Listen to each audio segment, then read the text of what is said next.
Hi, my name's Phil. I like to talk about politics, and this is hopefully the final video on another momentous set of elections. Got some Brexit stuff lined up for tomorrow. But I wanted to discuss specifically the reaction from Rishi Sunak. Because last year, when the Conservatives suffered not just terrible losses, but worse than expected losses, Sunak was asked if he needed to rethink his approach. After all, it had been several months since he announced his so-called priorities of the people. He'd been Prime Minister for half a year at this point, and yet there was no evidence of any progress being made towards making the Conservative Party electable. Tory shills in the media were happy to talk about the results, and how on close inspection they were actually a disaster for Labour because they showed a hung parliament, just like they're doing again this year. But not many people believed it. This particular routine lasted about 2 weeks before they got bored of it. I anticipate the same again this year. And Rishi Sunak said the results were a sign that he should carry on doing exactly what he was doing. Needless to say, there were not many people in agreement. The usual wisdom is that when you get absolutely hammered, that some changes in your approach are necessary. Well, a year later, and despite Sunak having spent that year insisting that his plan is working, even though the plan seems to have changed considerably, people don't see it working for them. He has yet again had his arse handed to him with a very nicely tied bow around it this time.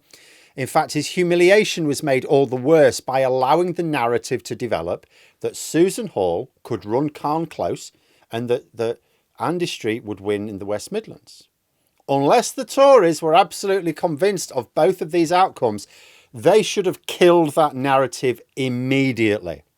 That they didn't doesn't just mean that the results seem even worse for them now. It tells you that Team Sunak have got at least one of two problems.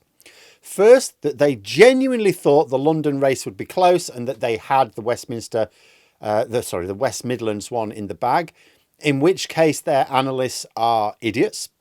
And if their analysts are idiots, then even with the dirtiest campaign tricks money can buy for the general election, they're going to misdirect them based on dodgy intel.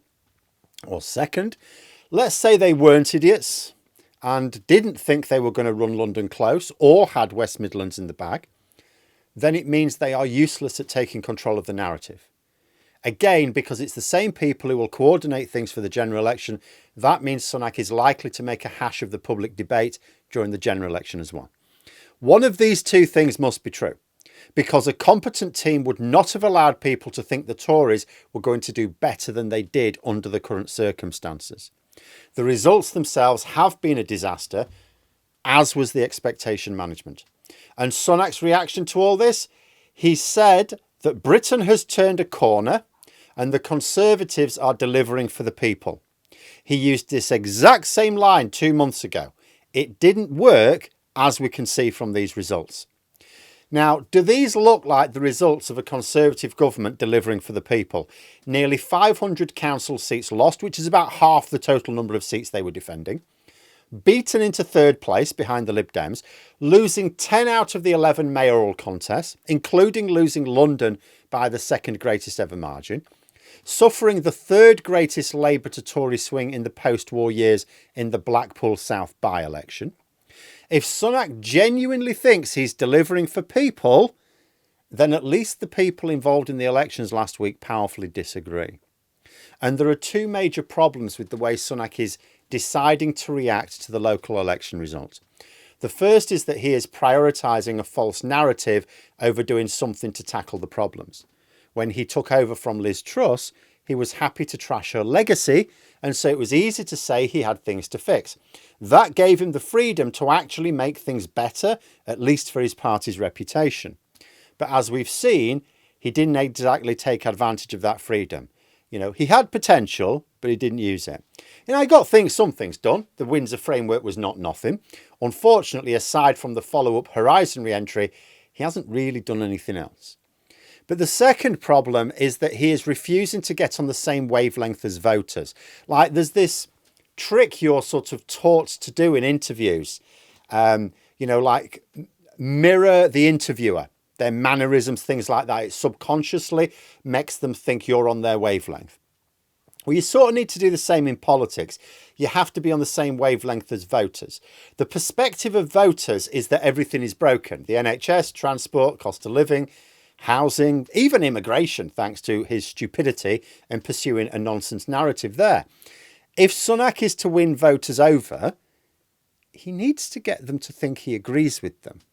After all, if you're judging someone on their potential to solve a problem you have, and they won't even acknowledge the problem you have or they don't understand it, you'll have no faith they're going to solve the problem for you. Now, being in government, Sunak has to, of course, do more than simply agree. He needs to implement some policies which show improvements, after which he then has a chance of asking the public for more time to deliver more improvements, or he had a chance, he's blown it now. But the fundamental here is you cannot tell voters that they are wrong.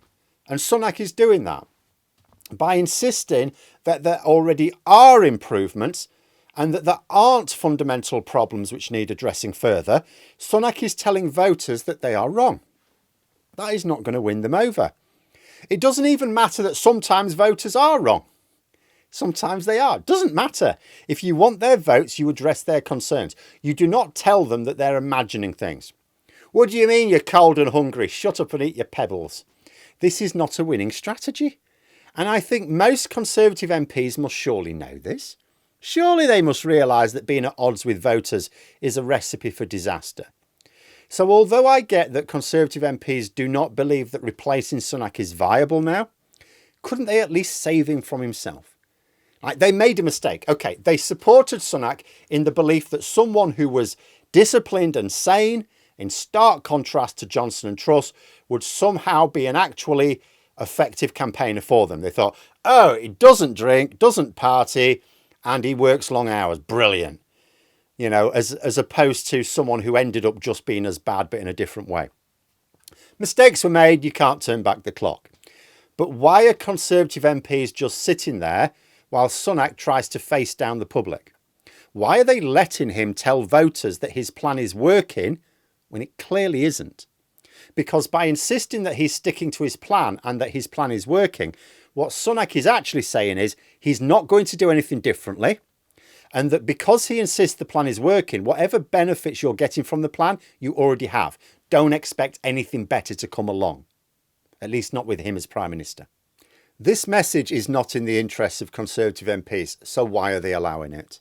Why aren't they clubbing together to buy him a copy of An Idiot's Guide to Politics? It's his birthday next week. Do you know that? I think it's his birthday next week. Give him the gift of not looking like a right tit every time he talks to the nation. I saw an article in the Financial Times yesterday. The headline was, Sunak's instincts are leading the Tories to ever worse defeat. I said at the time, if there was ever a political leader who should not be relying on instinct, it is Rishi Sunak. He doesn't have any. I'm not being rude about him there. Last year, at one of his Meet the People events, he talked about how he'd only been in politics for a few years. Oddly, he seemed to suggest since 2016, which is strange because he's been an MP since 2015. But never mind that he may have lost a year of his own life in his head. The point is that by his own admission, he had no interest in politics before becoming an MP in 2015. It was only a few short years before he entered cabinet, became Chancellor, the second most senior member of the government, and then Prime Minister, the most senior. He'd obviously spent no time learning the political arts before entering Parliament, by his own admission, and had too little time to do so before being catapulted into the big time. He's not done his political apprenticeship.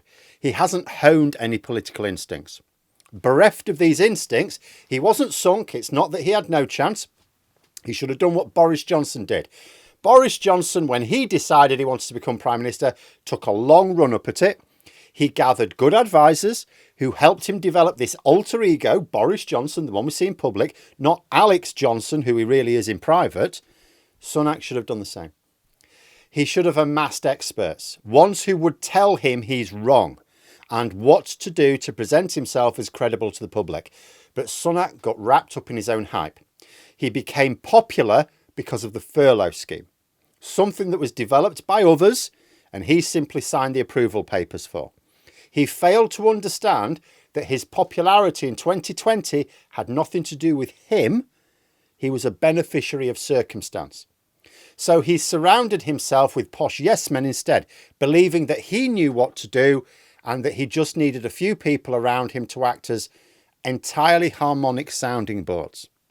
This has not worked well for him, and it's been a positive disaster for the Tories. So I have to ask again, why aren't Conservative MPs trying to save Sunak from himself? Have they tried and he just doesn't listen? Or have they just given up at this point? But there we are. Those are my thoughts. If you enjoyed the video, please subscribe for further content and click the like button. You can also sign up for memberships if you'd like to support the channel further. Thanks for watching, and until next time, I'll see you later.